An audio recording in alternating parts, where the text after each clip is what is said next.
Welcome to the Hollywood Outsider, an award-winning weekly entertainment podcast. On this episode, we'll be discussing what are the spoiler rules these days. I'm tired of people telling me, be careful of spoilers. Then we will put together our own anti-hero teams before we review Marvel's kickoff to the summer, Thunderbolts. Asterisk. Let's head into the cinema? I don't know. Let's get on with the show.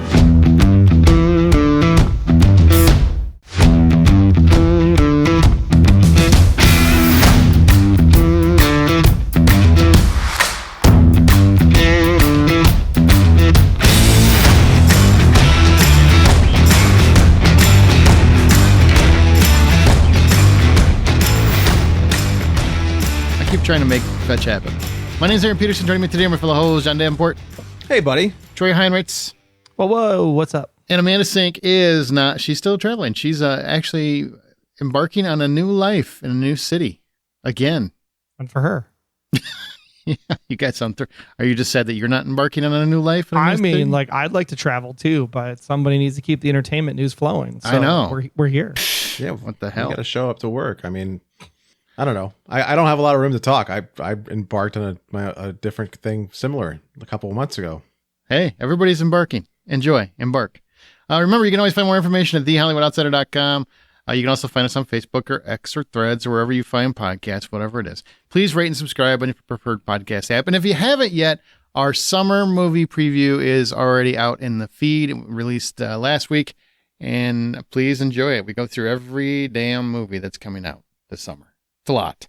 Many choices and a very good summer slate that we will be enjoying as we move along. Hope so. Theaters are on fire, man. They are on fire for Sinners. Yeah, big weekend last weekend. Yeah. Oh my God. Sinners and Repeat It. We should mention, I mean, it's going to be a massive hit. Like this thing last weekend and now going into this weekend, I'm sure it'll drop a little bit because of Thunderbolts, but by the time you hear this, but it only dropped like 6% from the first weekend. That's phenomenal. Wild. Doesn't happen. And like unheard of for an R-rated movie on top of that. It's unheard of for any movie, let alone an R-rated. I mean, it's just unheard of. It's fantastic. Good for them. And Ryan Coogler has a cool deal where the rights revert back to him after 25 years, which is actually a more common deal than you think, but people are making it seem like it's unheard of. I'm like, well, I guess you never heard of Tarantino because he's had that deal a couple times. Well, let's hope the earth is here in 25 years for him to have that. I'm sure it'll pass down to his family and whatnot. Anyway, so yeah, we're excited. And then we've got several other movies that have come out recently. We've got Thunderbolts. We're heading into summer, man. We're full on. And TV is starting to wind down because it does feel like, it feels a little bit like TV season of the past, right? Where this is the time of year where TV starts winding down. I don't really see a lot of summer shows I'm getting excited for. Yeah, I haven't seen anything drop or get advertised as like a June or July release. I felt like there was a lot that just like dropped in April. And that's like, here's the 8-week push to go from April to June 1st. And then after June 1st goes down. And you're going to talk about You a little bit later, right? Oh, yes. Okay. Yes, we are. No spoilers. No spoilers. I binged the hell out of that. I just want to know if it landed. So we'll talk about it when we get there. But first, there's a couple things, and we're going to move into our topic before we get into Thunderbolts. We got to find out if this, is Marvel back? Do they have that swagger back? But first, speaking of swagger, Miami Vice, if you ever watched the iconic 80s MTV Cops, is what they were known as. It's James Sonny Crockett and Ricardo Tubbs. They were detectives. They were vice cops in Miami, dressed awesome, had cars that they never could have afforded, with a soundtrack that I didn't understand how they had the money to pay for it. Phil Collins obviously lit it up, Glenn Frey, the whole getting caboodle. That's being remade. They already made a movie off of this, right? They already did a very dark, heavy version of this with Colin Farrell and Jamie Foxx, and Michael Mann, who created Miami Vice, was behind it. Now they're going a different way. Michael Mann is not involved, but Universal Pictures announced they are going to do another remake, and they're going to have Joseph Kosinski as the director. Dan Gilroy is rewriting a script, and if Dan Gilroy's behind Andor, which I know you're a fan of, Troy. So yeah. This is if they can make it cool and fun, because that's what the show was. The movie was terrible. I hated that movie. Absolutely. And I love Miami Vice, but I hated that movie. It was so terrible. I want to see a remake. Well, if I remember right, the major focus of the television show was about the Mexican cartels. It was just about drugs. It wasn't always cartels. Yeah, it wasn't always Mexican either. It was just Anybody who was dealing drugs. Bruce Willis was one of the dealers back in the day. Oh, I think it was his first big job. Yeah, there was so many people who started off in the original show. If they do it something like a not necessarily like a buddy cop comedy or just like a buddy cop story, that would be pretty much a much better thing that the Michael Mann movie did. If they went that way, It was a buddy thing when Michael Mann did it. He was just too dark and dour. It wasn't. There was no fun factor. It was just dire, and it was boring. Boring and dire are two things that should never go together. And it was really especially when sad. you're in Miami. Yeah, well, Michael Mann's a great director. He made frickin' Heat. I mean, come on. Do Heat with Miami cops. I mean, that would have been a fantastic movie. I'm sure you can pull Al Pacino out of nowhere. And leave Pacino. He can stay where he's at. He doesn't need to be anywhere near this. You could have made a great film because the sauce is there. You know, I really do believe Colin Farrell and Jamie Foxx, they were fine. They actually meshed well together. It was just so dark and dour and boring. Well, we got a chance to right the ship, I guess. I'm excited. Joseph Kosinski, who did Top Gun Maverick, and he's doing that F1 movie. I think he knows how to shoot. He did Oblivion too, if I remember right. He's a good director, man. So I think he can really make this pop. Dan Gilroy is a good writer. Hey, as long as we got iconic 80s music in here, I'm down. You got to at least have Phil Collins, at least a cover. You do. You do. Yeah. You got to pull him out of somewhere. Well, you can't. He can't do it. I mean, that would just be a sad cover. So he's got to have somebody new and fresh to cover it or do the original. You have to have I Can Feel It Coming in the Air Tonight. You do. The song is called In the Air Tonight. I know that, but I'm just making sure people know what song I'm talking about. I'm excited. I'm hyped for that. Yeah, we can tell. This is the most energy you've had in a while. I disagree with that, sir. Why don't you bring yours up? Let's go. Also, we got Brad Pitt. He's going to star in Conclave director Edward Berger's follow-up. And if you haven't seen Conclave, very timely right now. So the project he's going to be doing is an adaptation of Tim Winton's novel, The Riders, which is something that Brad Pitt himself wanted to bring to light. And so he's producing, he's starring in this movie. And apparently what the plot is the novel follows Fred Scully, who's played by Brad Pitt. And after traveling through Europe for 2 years, he ends up in Ireland with his wife and daughter and decides to buy this old farmhouse that stands in the shadow of a castle. So he spends weeks renovating it, and Jennifer goes back to Australia to liquidate their assets. And then when he goes to pick her up at the airport, Jennifer and their 7-year-old daughter, Billy, are supposed to be there, but only Billy shows up. So it's then a search for what happened to Jennifer. And then his life kind of falls to pieces. That's the plot. I really was impressed with Conclave. So that alone makes me somewhat intrigued in what this is going to be. You guys care about this one either way? This is one of those I'd be interested to find out what happens as it comes along, but without any sort of access to the, not that I don't have access, but without any access to a book that you could get online and read. Sure. Yeah. Without any sort of like baseline to work with, I don't know how to get excited about this, but the team behind it sounds great. So if they are bringing it up, maybe I'll just go ahead and read the book. Anything that's like in this like spooky, science-y, witchy disappearing act concept, I'm all in for that stuff. If that's what it is. We don't know. I don't know if it's haunting or not. Honestly, I don't know. Qigong. That's all that matters. I've looked up the book, and people are very trepidatious about what's going on, but there are references to folklores about the wild hunt. So, that's like mythical hunters and whatnot. So I think there'll probably be very cool. Something in there around those lines. Yeah. Aren't all book people like really like cautious of when they make a movie out of their favorite book? That's why John doesn't read. Yeah. Then you don't have that problem. You never have that problem if you just don't read any books. The Wild Hunt is something that I've read about in other stories, and I sort of have this idea of what it is, and I get really excited just because of the connection it has to the other stories that I've read that has it. And so I'm all of a sudden, you turned into like, okay, I really want to find this out. All right. Well, I'll take that for the win. Just a couple things that are coming out. There's so many projects that are announced every day anymore. It's just hard to know what is really worth talking about. What's actually going to come to fruition out of all the projects that get greenlit? Well, especially, like last week or the week before, we talked about the Star Wars projects, right? Starfighter, I think it was a couple weeks ago. The Ryan Gosling one. Yeah. Who knows? I think there's been like 10 Star Wars projects that have been greenlit and never came out. So you just never know if these things are ever going to happen. So it's hard to get excited about stuff unless it's a guaranteed sequel. It's really hard to get stoked anymore. Rest in peace, Rogue Squadron. You really wanted that one? Dude, Top Gun in space? Absolutely. Rogue Squadron is an important story. It really is. So many cool things come out of it. You don't even know what they were going to do with it, though, right? But you keep on talking about how you would like that Skywalker's removed from it. Well, the Very much. Skywalkers have nothing. They may have like A cameo. yeah, there's some cameos of Skywalkers in the books when it comes to Rogue Squadron, but they're not. You're talking about Wedge Antilles and a couple other people that are finally get to have their time in the spotlight. Those books that don't exist? Those books that don't exist, yes. Okay. It's not just Skywalkers. I don't want connection to everything from 9 movies. Like, you've got a whole galaxy far, far away. Do that.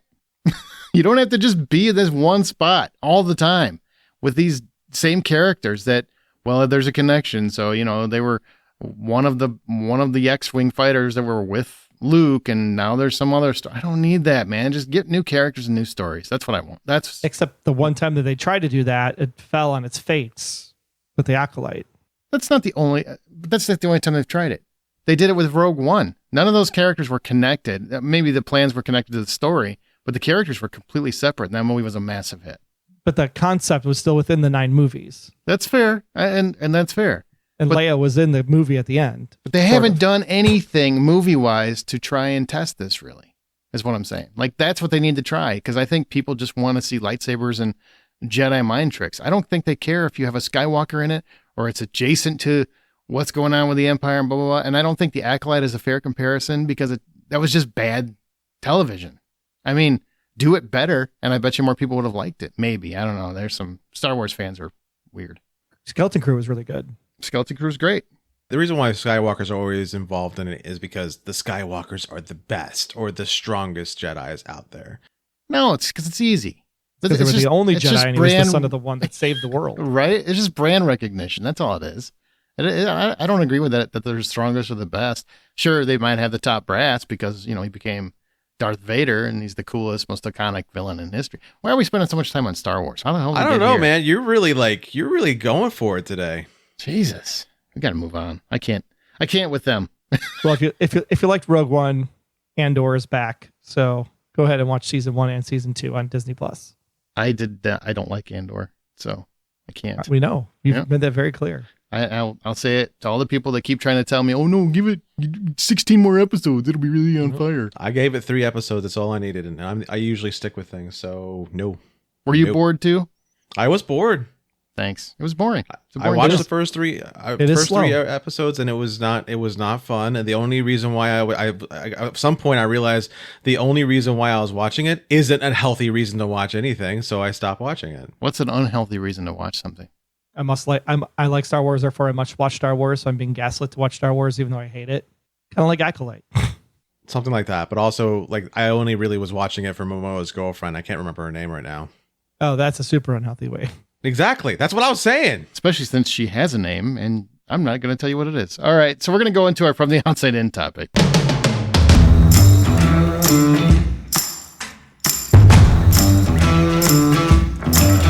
I want to talk, we were just talking about Star Wars, so why not? This is a great window. We mentioned here and there about spoilers and how, and I just like to revisit this every few years in particular just to see how times have changed. And I'm tired of people yelling every time you post anything. Now people get mad if you post anything that's remotely close to a spoiler. You could mention that somebody's in something that has been prominently publicized. There's trailers, there's ads and everything else, and they're saying you're spoiling something. So I just kind of want to get a grip for where you guys are in terms of spoilers and what the rules are for you and what you see other people doing that is ridiculous, as well as makes sense. Like I'll give you an example.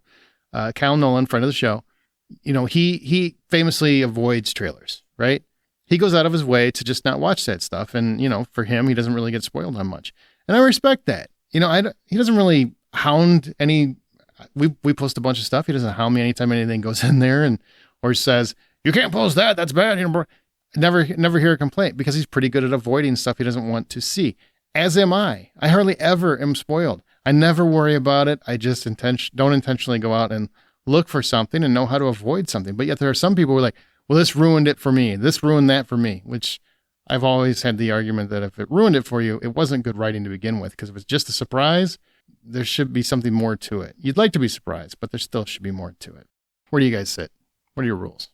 I mean, I was thinking about this actually just as the fifth and final season of You dropped. Like, what would be considered a spoiler that would make me like ruin my experience of watching the season?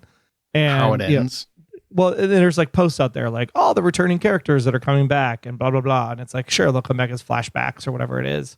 But like for that, I don't consider that a spoiler. The how they're integrated into the story and the why the flashback or whatever happens, to me, that would be the spoiler. Like, I don't want to know why they're showing up. I'm glad they're there because it's a kind of a capstone on everything that Joe has done. Mm-hmm. But when I found out why they were there, I was like, oh shit, that's cool. You know, you spoil that. That would be a spoiler to me, not just the fact that they're in the thing, because you don't know what's going to happen. They could be there for 2 seconds. Yeah. And I've already seen articles where they're basically posting about what the ending is, and I've just avoided them. I mean, right. As soon as I see a U in it, I move on, or I Penn Badgley, I move on, something along those lines. You know, I don't need to block anything. I don't have that. Oh, I got to read it. Oh, I got to see what this headline says. Nope. And just the indication. And just don't go to Forbes or Entertainment Weekly at all, because they'll put the spoiler in the headline. Oh, that's they are pretty terrible. Yeah. For clicks. It's all for clicks, man. That's the job. People want to spoil it now so that you click on there. They get money off every click on their website, on Facebook, on Twitter, on all those things. Those accumulations of clicks pay them. So they want you to open it. They want you to at least share it with somebody. Can you believe they put this out here? They want you to do all those things. They want you to rage, man, because the rage gets them money. Like Chris Evans being Human Torch in Deadpool Wolverine. What? Damn it, man. Right? You ruined it for me. I know. Like Chris Evans is going to be in the movie. Not a spoiler. Why he's in the movie, spoiler. Ultimately, what I find to be the spoiler, and trailers can do this, articles can do this, your friends can do this, everything can do this, but anything that robs you from what the writers reveal, and that he spends this, however long it takes them, not he, but them, to create the story, line it up the way they want to line it up, and then create and execute a great reveal. Anything that takes you out of that reveal and or ruins it for you, that's a spoiler, because there's a lot of momentum that's built into that. There's a lot of thinking that goes into it. There's a lot of creativity that just happens so that you can be told a story in a specific way, and so that you can feel a certain way that the writers are planning for you. Well, when you think of, I think studios are spoiling things now. Honestly, yeah, I think it's gotten really, and I get why Kyle avoids trailers, because there's so many of them. You know, what was the movie I just saw like a month ago? The Amateur. The whole movie is in the trailer. Literally every beat except one is in the trailer. I mean, it's just so much of it is telegraphed. And I get it. They're trying to sell a movie. They're trying to get you to a theater, right? But and Sinners, I think, did it too. I mean, it's obvious what the what the spin is halfway through the movie. But if you walked into that movie and hadn't seen a trailer, there's no way you know what's coming. There's zero chance, because they don't tip their hat to it until it's time. And the trailer, though, tells you everything that's going to happen right off the jump.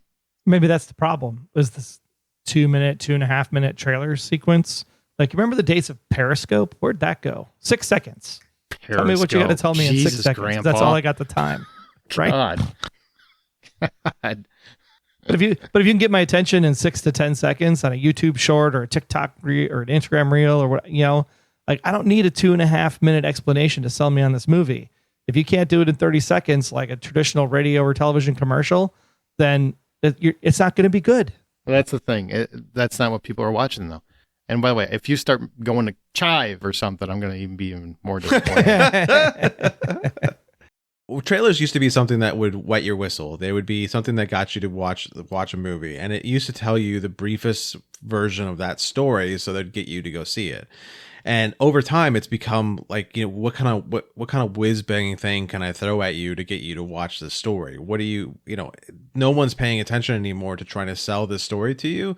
They're now trying to just get you to show up by whatever visuals they can throw at you. And that's the part of the problem with it, because no one's really policing what they're doing in the trailer to make sure that doesn't spoil you. Even marketing, I will tell you, I thought, and I know people got excited about it and stoked, and we talked about, when Marvel did their reveal of Doomsday, right? And they went through each of the chairs. That was actually a brilliant marketing move. I'm not discounting that. I thought it was genius. Yeah. And they don't have to go through the trouble of trying to keep a bunch of things hidden, because I'm sure there's still some things hidden, but they're like, we'll give them a bunch of names that'll make people excited as it is, and also keep them from looking too much into who else is going to be in this movie, right? But to me, I see that as a huge spoiler. I would love to just go there and not have any idea of all the people that are going to be in it. I would love to, but that'll never happen in this world. Well, one, we natively pay too much attention to what's going on there. True, but I mean, they're literally telling me all the characters that are going to be in there before they've even shot an ounce of footage. They just started filming. I mean, this is like weeks after they did the chair thing, and I assume they're only doing that so that it's kind of like what they did with Deadpool versus Wolverine, Deadpool and Wolverine, which is Ryan Reynolds realized a bunch of stuff was leaking out, so he started doing a bunch of fake things to kind of throw people off. Yeah, and leaning into it. Well, I think Marvel's trying to get ahead of it, and I get it. But on the same token, it does take some of the nostalgic effect that I think Endgame had. I mean, yeah, you think they're going to all come back, but when they actually come back and you have all these characters at the end of Endgame, blew me away because I didn't expect that, or at least not in that manner. Had no idea. How was that 6 years old already? I know. The thing, depending on what kind of story it is you're watching, there's times where spoilers don't matter and there's times where do. Like, let's take a look at Titanic, for example. Big spoiler: the ship sinks. Yeah, but if you would have told me, well, Jack dies and Rose lives, that's a big spoiler. That's huge. Right. And also, still murder, by the way. Still murder. Still waiting for her to get her due. I want a sequel where she goes to the clink. Number one, for hoarding that diamond the whole time and making her poor husband that she did marry struggle and try to get by and everything else, and she just chucked it into the ocean. Oh, never mind the fact that guy spent so much money to get her there just to have, to listen to that story. Going back to the topic here, what do you guys think of the way of like spoiler expiration dates? Do you think that sort of thing exists or what? It has to. Yeah. It's just tricky with TV, especially. I mean, you've got big events that happen. I mean, the most prominent one is what happened on Last of Us. I'm not going to say what it is, but there's a major revelation on Last of Us that happened, and I mean, people are talking about it openly the next day. I don't think that's right. I mean, you can allude to it. You can, hey, did you see this thing? And then show us a picture of a character who's unrelated, maybe. But I think that's really bad. I mean, when you can't even pull up your social media without seeing it's trending at this point. Like, it's always like whatever horrible thing happened or whatever big reveal there was, it's trending anymore. It's out like that minute. Yeah, especially if you've got your algorithm set up that way to be on like Last of Us Talk or whatever, and it just starts scrolling the minute you open up the app and you're just like, fuck. Which why? I'm not. I don't do that. I mean, sure, my app, I'm sure, picks up on whatever I'm interested in. That's what they do. That's what algorithms are for. But the idea that I'm just scrolling I don't look up Last of Us information. I just don't. But it kept populating my feed because my phone, I'm sure, heard me say the words or something, or heard me shriek at the moment, whatever, and decided to roll up every possible thing that it could to spoil me, even though I'd already seen it. Alexa's eavesdropping on you. Dude, they are. You know that, right? Like, your phone is always listening to you. Yeah, always. I know my phone's. Okay. I know my phone's always listening to me. I also don't have an Alexa in my house. As long as you have a phone, you always have an Alexa, a version of it. Fairly true. Yeah. Skynet is ever present. Dude, that's a real thing. I mean, I had no idea how. Yeah, it's just called Starlink. How right James Cameron was. Guy nailed it. I'm just waiting. And now we got robots. Tesla's making robots. Oh yeah, it's coming. Get ready. Get ready. I just want to see, can they skin him with that Schwarzenegger suit? Find out. That would be awesome. That would be awesome. Do you have friends that fight with you over this? Like, if you post something, do they get mad at you? Or I've actually had people take this down. If I put something on our whole Facebook page, and I'm just like, who the fuck are you? Yeah, Aaron feels that way every time I open up my mouth. Yes, you're always tap dancing. You want to tell people so bad. So Troy. bad. So bad. It's just on the edge of his lips at all times. You know this big thing that happened? Let me tell you about it. Come on, don't you want to? I'll just tell you this one thing. So this guy shoots this other guy. I'm not saying he dies, but it's ugly. All right? It's ugly. I'm not saying he dies, but you can actually see through his skull. I just don't see how he's going to continue on the show. He's got a hole in his head. Yeah, it's incredible. Like, they're actually using his head as a pipe, and I don't know what the hell they'll do with this show anymore. And I wish I was exaggerating, but if Troy sees something before me, he's just dying to make sure I know.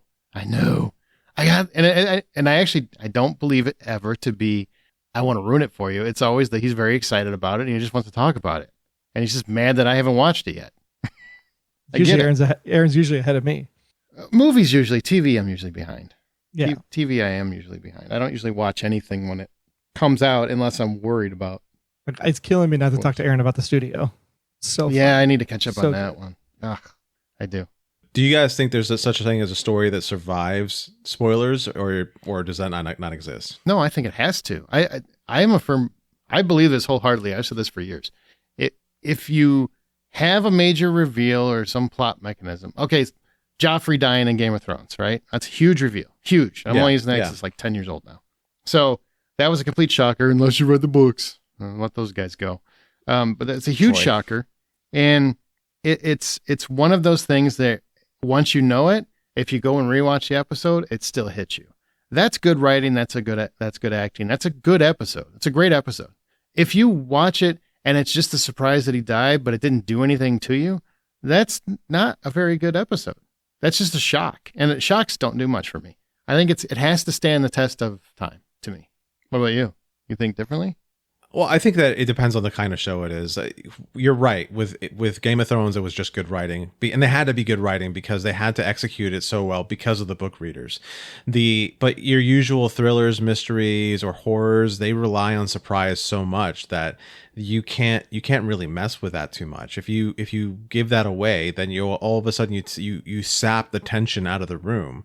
So I don't think it's as possible with those types of things, but like Game of Thrones. I disagree. Go look and, well, you can shake your head at me all you want. This is a podcast. We're supposed to talk. 7. Go watch 7 again. I've known that reveal since it happened, and it works every time for me. It hits me just as hard every time I watch it. I just rewatched Usual Suspects 2 months ago. That ending hit me just as hard, and I know who Kaiser Soze is. I know everything on the board that is pointing to his name. I mean, Sixth Sense still hits me every time. Like, if it's well done, it should be a great shock, and it's something you'll talk about and get other people to go see it. But I think it's still got to play on its own. It still has to play as a whole thing. That's what I'm saying. Okay, I'll accept that. You showed up with some really good options as far as like where that works, and you're right. The Sixth Sense still works no matter how many times you see it. It still works. It's just a beautifully done, powerful movie. The Kaiser Sose movie, The Usual Suspects. You're absolutely right about that too. So maybe you're right. Maybe it's the fact that when we're watching something that we sort of like or is just good enough, and then you spoil that one moment and it falls apart, that's a little disappointing because you just invested a bunch of time. I agree with that. You do get invested in.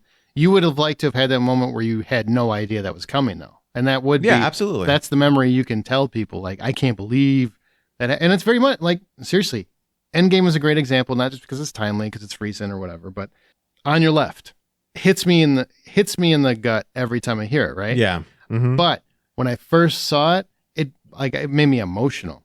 And when he catches the hammer, made me emotional. Like, these things are just like, the surprise was wonderful, but they work when you rewatch them. They should hit you as well.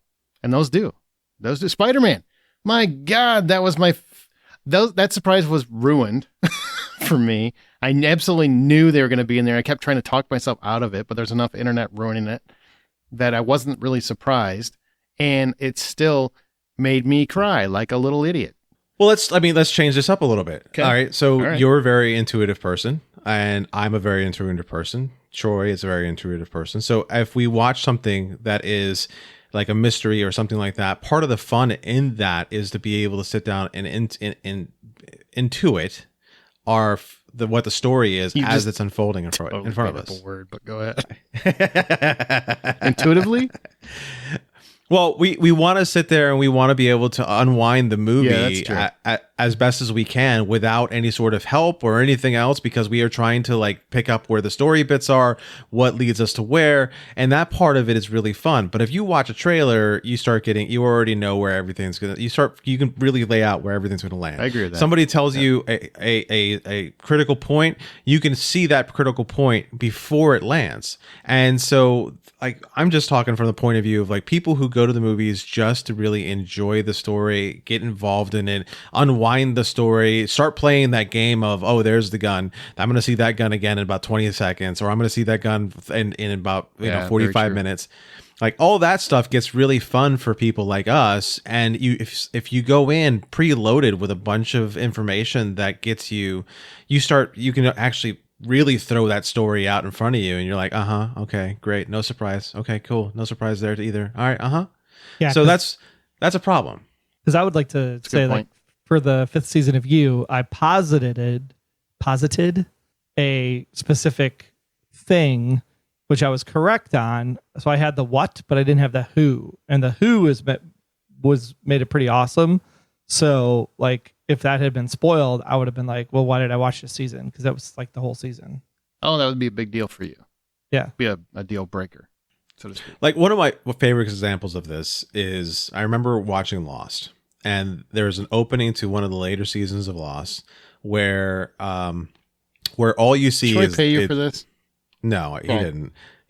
Where all you see is like everyone's face, and it's going around this table, and they're the words they're saying. You're like, what is going on here? What is going on here? And I looked over at the person I was watching it with, and I said, they're playing Risk. And they were like, there's no way they're playing Risk. And then they finally zoom out. They were playing Risk the whole time. So would that have been a spoiler if you knew that ahead of time? Yeah, because it's just such a well put together scene, and it was so fun to like, kind of figure out what it was that was happening in that scene, that if somebody would have taken that away, it would have sucked, because number one, I get to play the game of like, I knew exactly where they were going with that. Troy loves that game. Yeah. But number two, it's just fun, But everybody loves that game. Everybody loves the game of I was right. I was right. I saw it coming. I was right. Everybody loves that game. I don't know if I would do it for a 2-minute scene. I'm looking more for like a multi-episode arc kind of thing. So I don't know if that would have been a spoiler if I knew they were playing Risk. Yeah, now, if I would have known who was in the coffin, that would have been real pissy, and I would have been angry about that. Yeah. I'm just saying it's a small example of exactly what I'm trying to get at when it comes to like people who like to pull apart TV shows and movies. This is the reason why they get upset at spoilers, because you suddenly take away any sort of agency they have in that puzzle. In the experience, yeah. That's fair. Do you have friends or people that get mad about this? Like they get angry? I think everybody knows a few. I know one person. I know one person that gets angry. I'm somebody who I've just like you. I've learned to kind of tune out a lot of the noise about movie news and who's going to be where and what's going to be that. Or if I see the words, Battlestar Galactica, I'm done reading. Yeah, Wait, did you see Battlestar Galactica? Is there a new one coming? I'm excited. I use that as the example because it's old enough to not cause a problem, because then all of a sudden the people who are listening to the show are like, wait a minute, did John see something about this that's going to happen? What the hell? And then they're looking for something that doesn't exist, so I use Battlestar Galactica. The Cylons were Adam and Eve. Maybe they're Adam and Steve. That could be a spoiler. You never know. It could be. Do you also reboot it in 10 years because it'll be 30 years since the last reboot. So. They're gonna reboot it. They talked about it before. Wait, are you gonna do you get mad? Do you have friends that get mad about spoilers? I got a couple friends that are mad. It's the ridiculousness to me. It's important to them, but it's ridiculous to me. They're gonna sit through the trailers in front of a movie and like and then complain about it. Well, no, and they like close their eyes or they cover their ears. It's like, just go to the lobby for 20 minutes. Yeah. Like, why are you going to sit there and look like, like you have your hands like earmuffs? Like, people are like, what is that guy doing? That one, yes. And I know we have a friend that does that. I don't get that one. I think that's just silly. All right. If I'm going to sit in the theater while the trailers are playing, you accept what you get. You can't be mad about them showing too much, even though, because you know what's going to happen, right? You know what's going to happen. If you watch it when it hits online, You can't even, and I'll be honest, I hardly ever watch online trailers. I really don't. I just don't, as a rule. Now, if I go to a theater, I will watch them in a theater because I'd rather see them on a big screen anyway. And every once in a while, I get disappointed. Oh, you showed me too much, blah, blah, blah, blah. But a lot of times, it actually gets me interested in something I wasn't that interested in before, which is what it's supposed to do. But online, if it's online, I usually don't watch them. I'm convinced that the trailer actually shows you too much. The movie wasn't that good to begin with. It's good. I agree with that. That's kind of what my point was. If the surprise doesn't catch you by surprise, it should still work as a movie or as a plot point or whatever. Yeah, I've watched Thunderbolt trailers now, like 3 different versions of them, and every version has been different. Mm-hmm. And I still don't know the premise of the movie other than we need to save the Earth again. Troy, do you remember when I spoiled the whole story of Kong versus Godzilla for Aaron even before the movie, way before the movie came out? Yeah. Yeah. Was that and man? Aaron got annoyed with me? Well, but that was you like I had been avoiding it and you just told me. So nobody knew anything about it. I just sat there and like, here's what the story is gonna be, and you were like, damn it. Those are the people I hate. And Aaron hates me for this because Aaron's like, I'm actively trying to avoid this, and I'm like, but Aaron, there's this thing. Yeah, and that's the thing. That's when I get annoyed. I make my own personal behavior accountable so that I don't get spoiled on anything. And people are like, well, didn't you see all these things? No, I didn't see any of that stuff, man. And then Troy will just give me a call and be like, hey, so about 46 minutes in, this thing happens. So guess what I'm doing for 45 minutes, John? Guess. Waiting for the thing to happen. Guess. And he always loves to say, well, I didn't spoil anything. You literally just said at 46 minutes, this big thing's going to happen. But I didn't tell you what it was. It doesn't matter. Doesn't matter. Man. God damn it. You know, it's so funny how all of a sudden he becomes a lawyer about stuff, isn't it? Well, he's probably prepared his case before he called.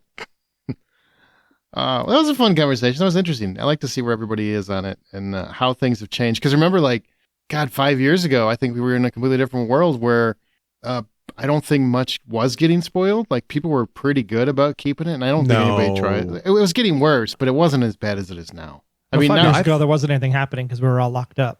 But okay, 6 years. Yeah, there's that. But I think it was actually worse before. I think now there's a lot more. It's both better and worse now. It's better in the sense of like studios aren't spoiling themselves as much as they were back then. Okay. In trailers and whatnot, they weren't as desperate to sell the movie to get people in. Got it. Yeah, they weren't back then. Like back then, they were just like crushing everything they could, and like all of a sudden, I'm like, why is Hulk here? All this. Why am I seeing a Hulkbuster? That would have been so much cooler to just like True story. Yeah, so like that, studios aren't doing it that bad, and if they are, there's a lot more misdirection happening. They've learned their mistakes, so it's a little bit better that way. But it's still like the news outlets are still doing everything they can to get the clicks. Everything they can. All right, well, we got a whole game before we get into upcoming attractions and what you've been watching, and Thunderbolts. And so we're going to make our own Thunderbolts antihero team. So each of us get to pick 2 characters from either movies or TV to make up a 6-person team. They're going to take on whatever this massive threat that is going to destroy the world when the Avengers aren't available, which means they can't have superpowers. All right? These are not the Avengers. These are the Thunderbolts, asterisk. So they need to be experts like a Hawkeye or something like that, right? But no actual superpowers other than being very smart or physically imposing. Everybody understand the rules? Got it. Okay. Troy, let's do one each and we'll build our team. You go first. Okay. I chose younger Biff Tannen. Jeez. Hang on. I'm writing these down. Young. Wait, what is he an expert of? Biff Tannen. He's physically imposing. Okay. And he has like the corny jokes. So like he's like the humor of the team, but yet still shows up and, punches the shit literally out of people. He eats the shit. That's his line when he like hits people. He's like, eat shit. He's gonna like defeat the world's problems with a stolen sports almanac. Is that ultimately where we're going with it? Yep. It's manure. Okay. Why does it always have to be manure? John, we've got young Biff Tannen. All right, I do can't you got? do this to our team. I really can't. So I really gotta swing for the fences on the first one. Okay. So I'm gonna go with Robert McCall from The Equalizer. Okay. And That more than makes up for Biff Tannen and the uselessness there of Biff Tannen. the movie series, right? Denzel Washington's version? Yes, Okay. Denzel Washington version. Okay. Well, mine is going to be Dominic Toretto. Nice. Okay. Yep. You got somebody who's a planner and he's got access apparently he's just shy of a superhero, but not actually one. And he's got muscle. He can beat some ass as well as plan some real serious strategies. Don't make any sense. And plus, he's all about family. And I think that's important. That is important. Okay. Troy, back to you. Who's your number 2? My number 2 was Sidney Bristow. From Alias. Okay. Okay. All Super right. smart. It doesn't physically quite make imposing. up for Biff Tannen, but Tell people Sidney Bristow because some people might not have seen Alias. Sidney Bristow was a master of disguise, super spy, had actually passed a mental test to become a CIA agent, and took down special forces and special organizations around the world that were bad people. I like it. Okay. John, who's your number 2? my number 2, because I still feel like I have to make up for this Biff Tannen bullshit. Okay. I'm gonna have to go with Ethan Hunt from Mission Impossible. Okay. This is all right. Ethan Hunt. Okay. We got a good team so far. Biff's going to get us some sports deals. I'll tell you that. We're going to make some money off this, Mine is, I feel like this one is obvious, but nobody else took him. So I guess he gets to be part of my team or part of my 2. John Wick. It seems pretty easy. He's an expert in munitions and every kind of martial arts, I think. And he doesn't quit. So I think you need plus he's willing to kill. And I think on a team like this, you need an absolute murderer with ethics, I think. I don't know. Sure. I mean, we got like at least 3 killers here. I like it. So here's our team. Okay, so we're gonna fight whatever's coming. This is our team. We got John Wick. Okay. We got Ethan Hunt. I mean, he's got access to the face-off machine, right? So that's cool. You got Sidney Bristow. She's saved the world multiple times. You got Dominic Toretto.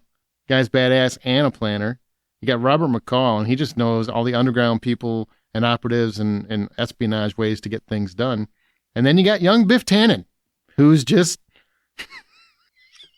I don't understand this one, but I love it. You got to have comic relief. He's the Red Guardian of the Yeah, team. he's Alexei. Yeah. Yeah. I like it. I think that would actually be pretty funny. You do need some humor, man. You need some humor. Yeah. We don't have a tech. What? Sidney Bristow, is that going to count? Or Ethan? Well, what she knows, Marshall. Marshall's in the background. But I thought Marshall wouldn't count because Marshall technically did have superpowers. He Because did. he can make shit out of anything. That's fair. Should have threw MacGyver in here somewhere. Damn it. Missed opportunity. All right, So much Troy, testosterone. what's coming out soon? What's coming out soon is people's wallets because they're going to give us money over at Patreon. That's patreon.com/The Hollywood Outsider. We got the Power Hour currently going over there as we cover The Last of Us Season 2. Also bonus episodes, Bad Movie Night, lots of stuff in the vault that you can unlock. So make sure you go ahead and head over to patreon.com/The Hollywood Outsider and chat with us in the Discord as well, because you'll get access to the Discord too. All right, now what you've been watching. Now, remember, I do want to mention that I saw The Accountant too, and I think the first movie I thought was just okay. I freaking love the second movie. It is so fun to see Ben Affleck, and The Accountant, if you don't know, he has autism, and he's also a mob accountant. He basically gets recruited back into the fold to work with an agent, a deputy director of the FBI, because a former associate of his is killed, and he needs to get to the bottom of it. So he's also a trained killer. His autism helps him murder, which is weird, but it also makes him an excellent accountant. And he brings his brother back into the fold, who's John Bernthal. And I got to tell you, their dynamic is freaking amazing. They are wonderful together. They have an absolute blast. I feel bad that this movie is probably because Sinners is doing so well, and I think that's great for Sinners. Thunderbolts is going to do well, which kind of makes this fall down a little bit from where I would hope that it would be. But this is a great time. It's a great buddy action flick. And those two are like absolute brothers, where John Bernthal is constantly torturing him. And it's mean and funny. And I absolutely loved it. So I give it $8 of 10 hours of full price admission. I watched some TV. My first one's going to be Your Friends and Neighbors with John Hamm. There's also Amanda Peet and Olivia Munn are in here as well. And I think it's actually an interesting take so far. I've seen 2 episodes. It's not the most speedy show, but I think it's really interesting. I'm connecting with it specifically because same kind of concept. A man who loses his job and having lost his job turns to a life of basically petty crime amongst the top 5%, the wealthy in a neighborhood where nobody's really checking the houses and making sure things are happening. But it's really a lot more where the gimmick was the thieving and the stealing and the trying to make money because he used to be a stockbroker. The thing that I think that really comes through so far in the heart is how he's just trying to connect with his daughter, connect with his son, still has conversations with the ex, the relationship he has with the Olivia Munn character. So I think there's a lot of depth in the show. So I'm just curious how the personal relationships of it all are intertwined as he's literally ripping these people off. So it's an interesting take. Okay. That's on Apple TV Plus. Apple TV Plus. John, do you have anything? I don't think you did. No, I'm really just stuck on this whole Biff Tannen thing, all right, so I'm trying to break down this list. We have John Wick and Robert McCall. Those are our frontline takedown squad guys, right? Deadly precision at its best. Then we have Sydney and Ethan, stealth, tactics, sabotage behind enemy lines. Also really good at what they do. You got Dom as transport and heavy lifting and pure brawler energy.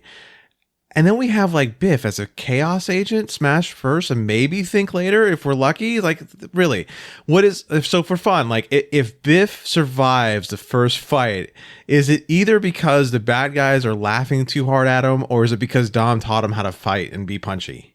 It's Troy's call. I say it's because they're laughing at him, and then he slings poo in their face, and then he's off to the races. He just carries poo with him? Yep.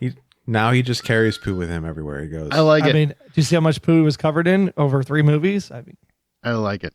The other thing that I saw, back on topic, is Neighborhood Watch, which is on video on demand. You can rent it right now. It's absolutely worth the rental. It's Jeffrey Dean Morgan and Jack Quaid, who's in literally everything. He hasn't said no to a movie all year, but he plays someone who is mentally unstable. He has schizophrenia, and he witnesses someone getting kidnapped, and the police will not believe him because of his mental illness past. So he goes to Jeffrey Dean Morgan, who is a former security guard. He's a former director of campus security, but Jack Quaid's character thinks he's a cop. And so he asks him to help him, and he just wants to prove that he's worth something, so they do. So these 2 imbeciles end up trying to find this girl that's been kidnapped, going off the deceptive memory of someone who has schizophrenia. And they play it fairly level. Like, it's not making fun of his illness, and it's not Jeffrey Dean Morgan as a boob. Like, they're both competent at what they're trying to do. They just have issues that are kind of holding them back. But together, they actually work pretty well as a team as the movie goes on. And it was both very sweet in many ways. It was kind of charming. I really appreciated Jeffrey Dean Morgan actually doing a role for the first time in a long time, not just doing Negan, and really just kind of becoming empathetic to the struggles that Jack Quaid had and how to communicate with him when nobody else would even try. It became like a really sweet, kind of beautiful relationship, and I really dug it. I'd give it 750. It's really something I recommend. Neighborhood Watch. Before he was Negan, he was Denny Duquette in Grey's Anatomy. And before he was that, he was Sam and Dean Winchester's dad. Yeah. He was the comedian. That's really all you need to know. That's it. All right, one more. Troy, tell us about you. Tell us about you without spoiling it before we get to Thunderbolts. Well, see, I was born in a small town in Wisconsin. Oh, not about me. Jesus. About Jesus. I just can't with you. I can't with you. I'll just say that Netflix still sticking to their guns about dropping everything all at one time. So I sat down and I binged the shit out of this because I didn't want to get spoiled because it was the final season. Is this 10 It was 10 episodes for this? 10 episodes sounds right. Yeah. And most of the episodes I think are totally worth it and valid. So I didn't feel like any of the episodes in this season were filler at all or like, let's just get to the next one kind of thing. That's good. So I definitely feel there was enough content to fill up all 10 episodes, which was really great. There is a new quote unquote shop girl in the mix because they do go back to New York City after the events of London in season 4. Kate Lockwood that he gets married to at the end of season 4 is still present, as well as the rest of the Lockwood family is in this 5th season. And yeah. Do they stick the landing? That's yes, no, and what your score? Let's keep this very vague. I'm gonna say that the ending is however you want to interpret the ending. It is a very artistic ending, which I think some people will like and some people will hate. There is an ending though, right? There's definitely an ending. Okay. What would you give it if $10 full price admission for the whole season? What would you give? I would say I was like a solid 8 going into episode 9, and then I backed that off to a 7. Okay, so you didn't love the artistic choice necessarily. It was. I think it could have been a little faster. There was a lot of like, okay, come on, really, okay, in that last episode. Well, if it makes you feel better, I feel like that every episode of that show. So I'm still trying to understand. I see people that actually say, "Oh, he's so dreamy," and he's so. I'm like, he literally stalks people. I saw somebody posted literally when it came out and said, "Why can't I get a boyfriend that's that focused on me?" I'm like, he's a serial stalker and killer. How focused do you want him to be? And I will tell you, that's the cool thing about this season. That is the primary focus of the season. Is like, can you, knowing what you know, why are you still attracted to Joe? Sure. Good. That sounds interesting then. Yeah. So it was definitely, I would say if you're going to watch this, if you've never watched You before, season 1, season 3, season 5, skip 2 and 4. Okay. All right. Now let's get into our Thunderbolts review.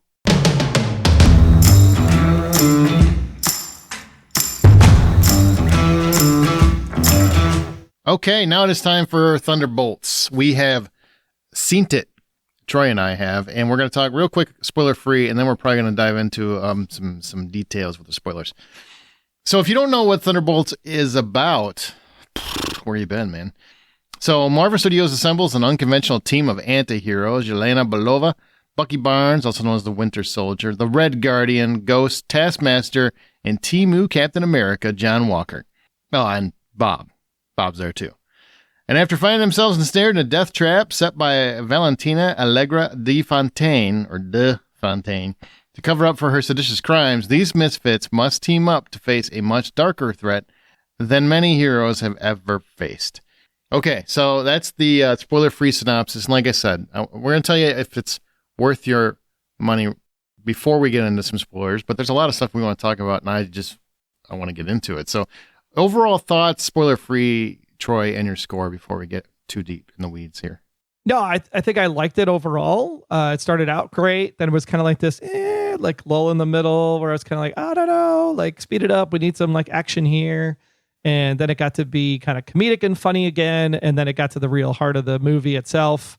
And that heart of the movie went to a place where I never, ever thought it was going to go. And that really saved it for me. So I would totally recommend going to see it opening weekend.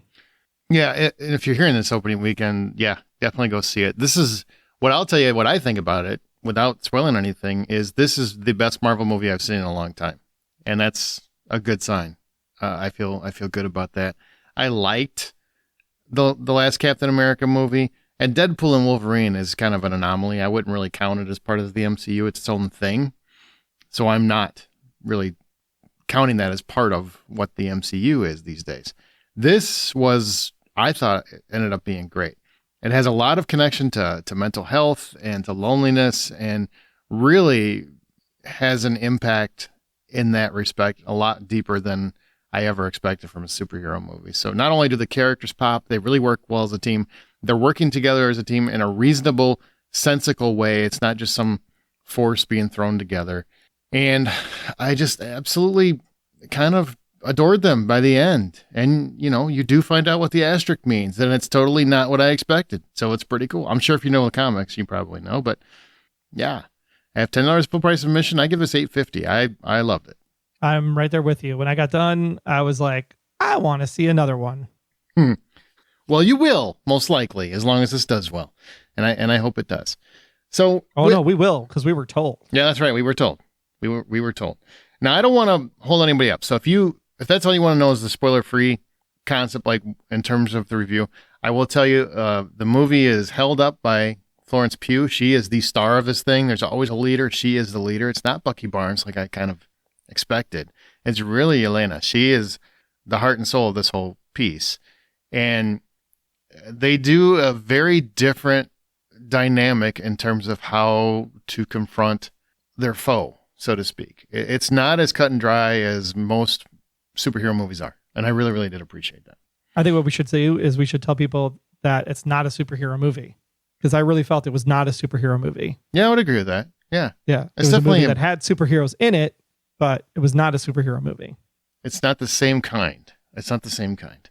Definitely not. So now we're going to jump into some spoilery thoughts. So if you haven't seen it, or if you want to savor it until you see it and then come back, please do. But we're going to hop into it.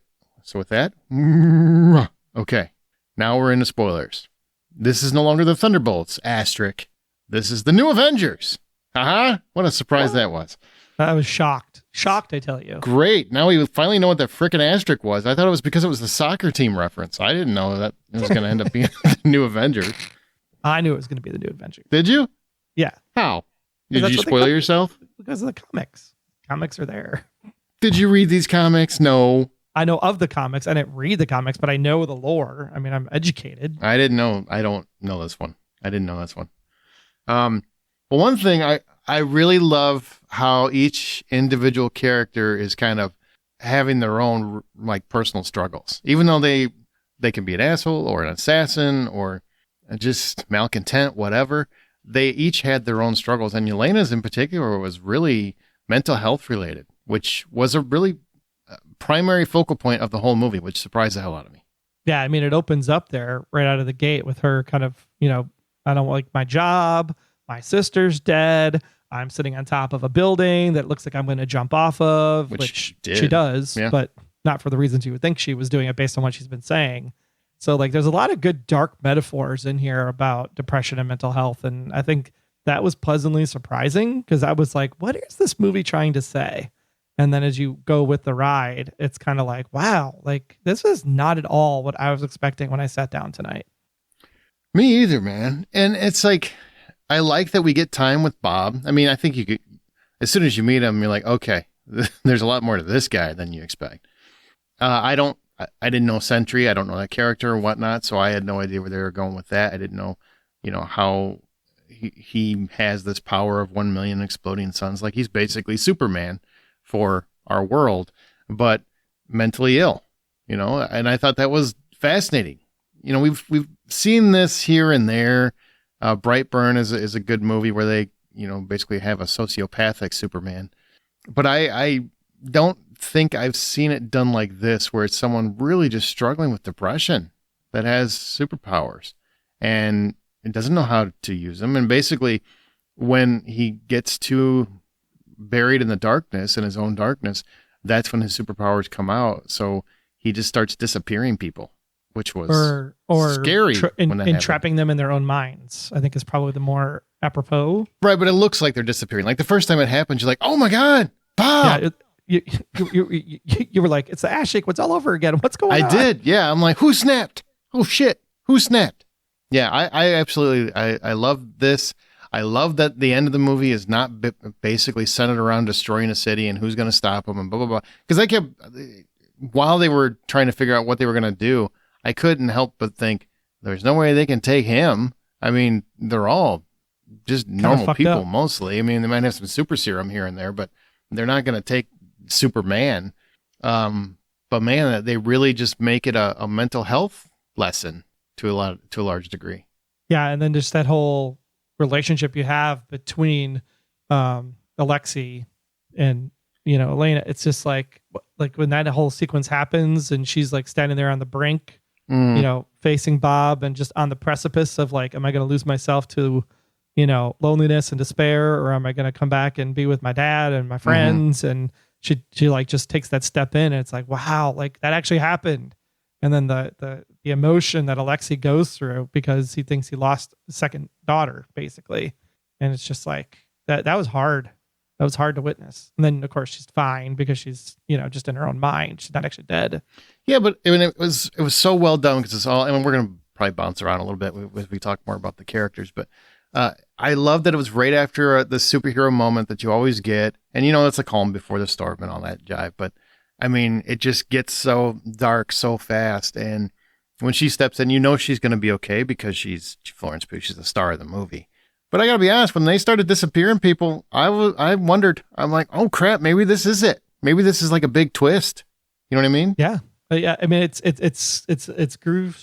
gruesome's not the right word. It's scary enough. It's unnerving. There's a good word. It's unnerving enough to make you wonder, are they actually dead? And then did Florence Elena basically kill herself and commit suicide? And it was like, why are we going through these emotions in a superhero movie? But, and I think they do, the reason why it works, I think, is because at the beginning, Taskmaster, who, if you watched some of the shows Taskmaster was part of, then you had a little bit of a connection to her, and she dies almost instantly when they're in the bunker. So it's like, oh, well, they've already shown that they're willing to kill a character pretty quick. I mean, she got shot in the head, and then nobody talks about the rest of the movie like she didn't exist. I feel kind of bad for her. You know, imagine her being at the premiere. Olga Kurylenko, I can't say her name right, but she's at the premiere like, here's my big. Oh, well, that's over. Yep. See ya. So fast. So let's talk about the character. It just makes it easier rather than going through the movie as a whole. But Julia Louis-Dreyfus is Valentina Allegra Dulfontaine. Now, here she is. She has this arc where she is essentially, she's dirty, right? She's dirty as they come. She's full of government corruption. She's been doing the secret program. She's the one that helped create Bob. And she's just trying to wipe her own slate clean by killing these people. And by the end of the movie, she's owned by Florence Pugh, essentially. What do you think of this arc and this character in general? Honestly, I've never liked the Valentina character throughout the TV series and the stuff that she's been in. I thought she's kind of annoying. And this was the first time I actually felt her as like a full fleshed out character, to be honest. I agree with that. I like how she like stood up to the Senate committee. I really like the whole, like, I'm just like a person that's trying to do good for America, but like, I'm really a corporation that wants to steal all the money and make all of the stuff and research and blah, blah, blah, blah, blah.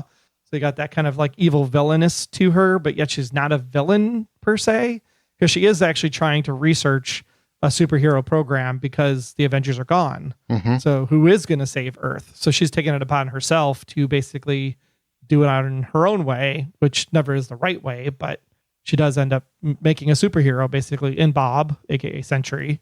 And I think that, the way she maneuvers that entire sequence of like, shit, I got to hide everything. Shit, this is actually happening. And oh my God, it's real. And oh my God, I got to hide everything. Like, I felt like she really ran the gamut the entire movie, where I was like, I could actually put up with Valentina's character going forward. Yeah, she started to win me over too. Kind of like the Fury, the anti-Nick Fury, Yeah. I mean, because you'll never know, you're never going to know where her interests lie and where her loyalties lie, which I like. I like her fame. That's what it is. Her fame, her importance. And then you got Lewis Pullman, who's Bill Pullman's kid, by the way, if you didn't know who that is, playing Bob, aka Robert Reynolds, aka Sentry, who's both a superhero and a supervillain in the comics, which you kind of get here, right? He goes both ways. Yep. And I dug this character mostly because I think it really, it's so weird that it's a superhero movie. But as the movie goes on and you kind of understand the darkness in his soul, so to speak, and the depression that's at his heart and the void that he keeps talking about, which is depression, they really take it seriously. I mean, it's really, he's trying to wrestle with it. He's trying to fight it back, and it just keeps winning. And the more he goes at it alone, the more it consumes him. And it's when there's people there helping him that it really, like, it just showcases how horrible depression can be and how lonely it can feel. And I think the movie does a very good job of that, which surprised the hell out of me because it's a freaking superhero movie. That's not really a superhero movie. Yeah, and I think they did a really great job with how the climax comes to be, and in his mind, in his own mind, and he's like straddling the dark side. The light side is straddling the dark side, and he's just punching the shit out of the dark side. And as someone who has depression personally, like, I'm like, I knew right away, like, that's not the way to deal with it, dude, because it's just going to make it worse. Like, you got to find your tribe. You got to find your peeps. You got to get out of the house. You got to get out of bed. You got to take one step forward to something different than just sitting in the shit. And like, I love the way that they like brought that to life on the screen to explain that. I thought that was just an amazing job to just spotlight mental health that way. And I really, really appreciated, early on Yelena, and it's kind of a funny moment, right? Where she's telling Bob, where Bob's like, well, how do we deal with it? And she's like, well, you just push that down. And as the movie goes on, she realizes that's the wrong way to handle it, and actually acknowledges that that's the wrong way to handle it, which is very true. But when she said push it down, that is what people that want to be seen as tough would always say, right? Just push it down, just walk it off, that sort of thing. So I really appreciated that had a full circle moment, like a real, because usually in these kind of movies, right, it is said like that, and then you never come back to it. And you never see the repercussions of somebody who actually does push it down and becomes consumed with anger or hate or depression or whatever, or loneliness in this case. Yeah, because she's sitting there watching it happen, and she's like, oh shit, I gave him that advice. Mhm. I got to get out of this metal crushing thing that's like holding me against this door, and I got to go help him. And plus, she finally found her other purpose. She wants to help. She doesn't want to be this monster anymore. That Julia she goes on her whole own journey through this entire thing. She right? does. Bob's going through his journey, right? She's going through her own journey as well. So what do you think of the character of Ghost? I think in terms of the Thunderbolts, aka the new Avengers, as it were, Hannah John Kamen is probably, she gets the least character development, I would say. Yeah. So what do you I mean, her powers are cool. She can transport and teleport, however you want to word it. And that's really about all we get to learn from her. So she might be in one of the shows and I just didn't watch it, or I don't remember it because I just didn't care much about the Marvel shows. And that's why I think these movies, make sure you do a good job of explaining them. I don't think her character gets much, but I still like her. She just is not one that really felt highlighted to me. Yeah. I mean, if you're thinking like, I'm trying to think like X-Men, like Cyclops, I always felt was kind of like a standby character. Granted, he's got the whole love triangle thing going on, but like Cyclops is just kind of he's just there. Right. Mm-hmm. I felt like that's what her character was in this, like some comedic humor. Her abilities obviously come in handy at certain points in time. Ant-Man and the Wasp. That's the one she was in. Now I remember. Yeah. I remember now. Okay. Sorry. Go ahead.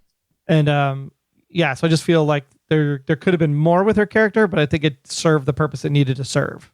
Yeah. I mean, that's fair. It just shows you it's not a very memorable character if I had to remember which movie she was even in. No, it's like I wrote them in because I needed her to do certain things like get the car and get out of the building, right? Go through the wall and that kind of stuff. So it's interesting when you kind of step back and look at it. It was almost like it was written to a point, and therefore I need a character that can do these things. Mm-hmm. So here, let's go pick this person in and just stick them in for right now, versus having like a truly fleshed out story. As opposed to Wyatt Russell, who's Timu Captain America, John Walker. And I think he has a great arc. And it's not as fleshed out as Florence Pugh and Bucky Barnes, obviously. But I really, really dug his assholery at the beginning. And as the movie goes along, he finally gets the opportunity to be who he always wanted to be and thought he was for a long time. As Captain America. That's who he wanted to be. He wanted to be a hero. That's all he's ever wanted to be. Yeah, and his moment that he gets, because every time someone gets near Bob, they kind of have their own depressive episode. Kind of, or remembering a piece of their life where they had a really bad moment. And so he's obviously going through that moment over and over again, as he's reading the article about the things that had happened to him and what happened to the Avengers and like who's left to like solve anything. And he's kind of like ignoring his kid and his wife because of that. Yeah. And so for him to kind of go on his own journey as well throughout the course of the movie to realize I am Captain America, even if someone else thinks they're Captain America. Yeah. A lot of people think they're Captain America these days. And now he's got this like bent ass shield. I'm like, couldn't you have Bob straighten that out or somebody? I mean, can you drop some of that concrete on the shield and maybe flatten it out a little bit? The X-Men will come around at some point. So Magneto will just flush it out for him. There we go. Gotta love that tease at the end too with Fantastic Four. If you didn't stay after the credits, boy, you missed it because they're gonna do some time traveling. Because did they cheer in your theater when the Fantastic Four plane came on? People got pretty excited. I was like, we kind of know the movie's coming because we saw the trailer before the movie started. Like, were you really surprised to see that it was the Fantastic Four? I think they're just happy they got some confirmation. Yeah. Right. Happy to get some of that. Okay, so David Harbour, right? He's Red Guardian. I gotta say, heart of the movie. I mean, Easily. Florence Pugh is the soul of the movie. He's the heart of the movie. He's the one that just keeps it light, keeps the jokes flowing, keeps you invested, but also has a real heavy dose of humanity because he really acts like a dad. Like he's very proud and he's like trying to yay her up and trying to get her back on her game and whatnot. Like I loved his performance here. I absolutely loved it. I would 100% agree. I especially love the Wheaties moment. The Wheaties at the end moment was so good. Oh my God. And she's like, you're a creepy dude, man. No. Like he has some great stuff. When the limo is streaking across the desert and you can see and the pony comes on. Lena's like a 14-year-old kid again going like, oh my God, that's my dad. Oh my God, my dad. He's so embarrassing. Oh God. I think the best was the corporate sponsor branded Avengers uniforms. With a Z. That's why we were Avengers with a Z. Avengers with a Z. I was like, that's amazing. There's a lot of good moments in here, man. I think it was a great movie. I really love this. Now, what do you think about Bucky Barnes? Sebastian Stan, he's back. I mean, I wish this guy would just cut his hair. Typical Bucky. Yeah, everything was typical Bucky. I like when he takes his arm off and throws it at him. That was pretty fun. Yeah, that was pretty funny. But no, I like the fact that he's like straight and narrow, congressperson, doing the thing, trying to be good, and then here he's got roped back into these numbskulls that he's got to help out. Thanks to Mel. Mel keeps him in the game. I should mention, do you like her as a character? I mean, it looks like she's trying to be a good person. Yeah, I think fine. Yeah. She reminds me of, oh my gosh, totally going to forget her name, but Colby Smulders, like sidekick to Nick Fury. Like she's like that equivalent for Valentina, I guess. Oh, one thing, I don't know if you saw this, right? If you caught this when they were doing the montage of the credits at the end, and I think it's before those the were really good too, by the way. They're very good, very clever. Yeah. There's one of their posters is literally a Justice League nod.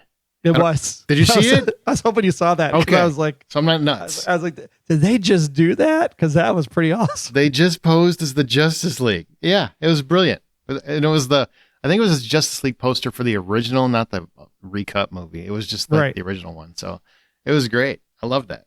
Loved it. And then you got the star of the movie, who's Florence Pugh as Yelena Belova, who, again, I mean, it's funny because, sometimes you see more smaller people when they're in these action roles. You're like, well, you don't seem very badass. I think she seems awesome. Like, she seems like she could beat the shit out of everybody in the room. And I love that. And she's the best thing about everything she ever does. Florence Pugh is fantastic. She is a fantastic actress. And I feel bad for her here only because... Why? Because she's so good in the actress part of it, right? The acting part of it. There's some really bad wire work with some of her stunts where it's like noticeable. Where you can see it was a wire, like she's floating. Yeah. Like she's like going in like one direction and I'm like, yeah, gravity doesn't work that way. Or her body twists a certain way and you're kind of like, yeah, your body doesn't twist that quickly. So either you sped up the camera to hide something or there were just a couple that were kind of janky, especially that sequence when she's running towards Bob at the end. That's the one that's really the one that comes to mind. Yeah. Is when she's trying to get to him. And it's really like that last step, right? Where she's jumping over and it just feels, you can tell that the wires are carrying her as opposed to it's a fluid movement. Correct. Yeah. But otherwise, I think she's flawless. Yeah, no, she's great though. Here. She's great. I love the character. I love the character.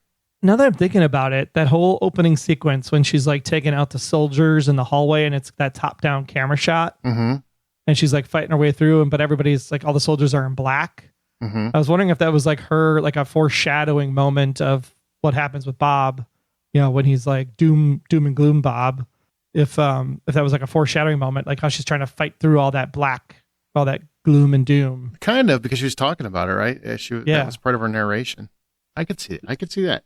I think the soldiers go down. They kind of like fall in that motion of the black tar streak or whatever you want to call it. Well, and she's so empty when she's doing it. I mean, this is just, it's going through the motions. I love how they open the movie and they just treat it like she's talking about her office job. Like she works in office space and it's the most mundane thing. And she just wants a goddamn stapler. You know what I mean? Yep. Like that's how she seems throughout the opening credits, which I thought was a nice touch, but also a lot deeper than you expected because it's funny. It is funny, but she's talking about like things that people feel every day about how mundane their life is, going through the motions. Super mundane. Yeah. No, it's great. I love that there's a superhero movie where I feel like there's something worth talking about. And I gotta ask you, like, so we got through this, and I think a lot of people kind of wrote this off as Marvel's Suicide Squad, us included, right? Just feels like Marvel's Suicide Squad. Do you see it differently now that the movie's over? 100%. Oh my gosh! Like had I known, and it was weird, right? The first hour, I'm like, I seen all this. Everything in the first hour was in the trailer, and I'm like, what new is going to happen? And then when the new happens in the second hour, you're kind of like, whoa, this is so not what I thought this movie was going to be about. Mm-hmm. This is so much better than anything I could have anticipated or thought. Because when you see the trailer and you see the people like disappearing in the trailer, you're like, oh, great. Another space alien has come to like ruin the planet. We got to save him from the space alien. And then you find out it's not a space alien. And you're like, oh shit. Okay. This is real. Yeah. And I kept waiting for something like that. Oh, the city's going to blow up. No, the city's going to be consumed by darkness, by absolute depression.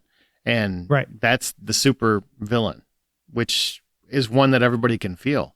So it's it hits close to home. It's one we hope that many people don't have to feel, but absolutely. If you do, it's totally okay. Yeah, absolutely. It's and we see you and we understand you and we're here for you. And such an interesting way to explain it and to show it where, there's various rooms. This is the nice room. There are far worse rooms where horrible things happen because, that's how we compartmentalize. We pack things away into little sections or rooms in our head and stuff it down. Yeah, either stuff it down or deal with it, whichever way you choose to go with it. And everybody handles it differently. That's the important part. Like everyone handles things differently. But I do think having a support system is a very, very important element to mental health. So I'm excited because when this was all done, I was kind of like I like these guys together. Uh-huh. I would watch another show with these guys together. Absolutely. I would hope that it now. Then I was like excited. I was like, what's going to happen in the mid credits? What's going to happen at the end of the credits? Like, what are they going to tease now that this is all set up? Because I feel like there was momentum, right? Mm-hmm. I mean, I'm sure that Ryan Reynolds will still say that he was Marvel Jesus, but this is like the first time where I felt like we might be on to another 10-year run. Yes. And I'll tell you, by the end of the movie, and I was with you, about halfway through, I'm thinking, I already know what this movie is. I already know this movie. Like, I feel like I've already seen this movie. Even though I love the characters, and I especially love Yelena and Red Guardian together. They're a sweet father-daughter team. You can tell he loves her, or at least the performance makes it seem like it. You can tell she loves him, but she's still embarrassed by his ass. But it's still like, I feel like there's nothing new. And then the second half hits and I'm like, God damn, this is so much deeper. There were people in my audience that were crying, man. Like they were really emotional over this. Like, cause it hit a lot of people personally. I was close. I was like, I can't do it. No, because it hits you I felt home. it. It's very much what it's like. If you've never, whenever people say, well, I don't understand depression, that's a good representation of it. And they do it in an interesting, genre heavy way, but it's very close. I mean, how Bob was feeling is very close. Yeah, and people don't understand, like, depression isn't like the best way to explain it. It's not all I'm emo and I walk around and wearing all black all the time. No, it's just a sad person. Depression is literally, there are chemicals that are like the endorphin, the boosting, the good stuff, and they're just depressed in your brain and they don't perform like they're supposed to. So in order to like help that out, you need to actually take meds that are going to invigorate those chemicals and get them moving again. Or there's other mental health exercises. Yeah. Everyone's is different. So everybody is different. But yeah, it's not like they want to be sad. It's not like they're trying to be sad. It's literally their brain can't function normally. It's just like ADHD or other neurodivergency type stuff. Like you just have to get through it, and whether it's through hypnosis or talk therapy or other therapy or medicine, like it's a challenge every day. Like even though you seem fine, it's going to be there no matter what. Mm-hmm. And I thought it was very subtle how they handle it, but how people perceive you and listen to what the things that you say matters in terms of how receptive they are to what you're dealing with. Like Yelena was receptive because she heard the words that were kind of triggering for her. Like she knew that this was a concerning statement that he was making. So she was constantly worried about him. Where you had Valentina. Why do I keep saying with a "ya"? Like she's Zoe Saldana. Because you're into Hispanic girls. It's okay. Yeah, that's true. That's true. I'm married to somebody Hispanic. So Valentina is very much only worried about herself. So she doesn't hear anything like that. So she's more concerned about having him as a force up front and not listening to his true despair that if she would listen, you should know, should not be trained to have superpowers. Like you should not be unlocking his full potential because he's dangerous, because he can't control his emotions right now. He's really unhealthy. He needs to get healthy for that to work. Yeah. So what do you think about the New Avengers? You want to see a New Avengers movie? The next one would be called The New Avengers, something along those lines? I'm sure the New Avengers will be coming at some point in time. Well, they will return. Yep. And I assume they'll be in Doomsday. That's kind of what I was thinking. They got to. They just alluded to it. Right. Outer Space, Fantastic Four. You already know Fantastic Four is going to be in Doomsday. Just started filming. They're going to be in Doomsday. That's going to be the biggest cast of all time. Biggest cast of all time. Oh my God. What did you think of the Fantastic Four trailer? I'm a little more excited about it than I have been, honestly. And I just I love the cast. I just love the cast. I'm just still kind of sick of Fantastic Four. But I'm sure I'll enjoy it. I think we're sick of it because it's never been done right. Maybe. You know what? I'm not standing for that. I like the original movie. I think that was a fun movie. Dumb in many ways, sure. The cast I liked. I thought it was fine. Dr. Doom sucked. He was terrible. Julian McMahon, is that who it was? Yeah. But I liked the cast, and I enjoyed that first one. Silver Surfer was terrible. We didn't have anything to compare to probably at that time from a superhero perspective. This will be more comic accurate, I'm sure. Yeah. I mean, sure. I like the prop, the sets, the costumes. Pager looks good. I think it's going to be fun. But you definitely want to see these guys together again. For sure. Okay. Yeah, absolutely. All right. And I'm always happy to see Wendell Pierce. Wendell Pierce is a guy I love from Jack Ryan. As Congressman Gary. He's the one that's trying to put Valentina. I was trying to remember where he was from. Yeah, from Jack Ryan, man. I love him. I'm like, dude, he looks so familiar. In Suits. Yeah. He's been in a lot of stuff, but I love him. He's so good at being an asshole. He's so good at it. All right. Well, anything in closing? Go see it. Maybe twice. Because there might be stuff you missed that we didn't pick up on. This is one that could reignite your interest in superhero movies. So definitely check out Thunderbolts. I really had a great time. So remember, the next time you head to a theater, see Thunderbolts, buy popcorn. And leave knowing that now it's the New Avengers. And I want that Wheaties box. I do want the Wheaties box, actually. I do. I want to keep one.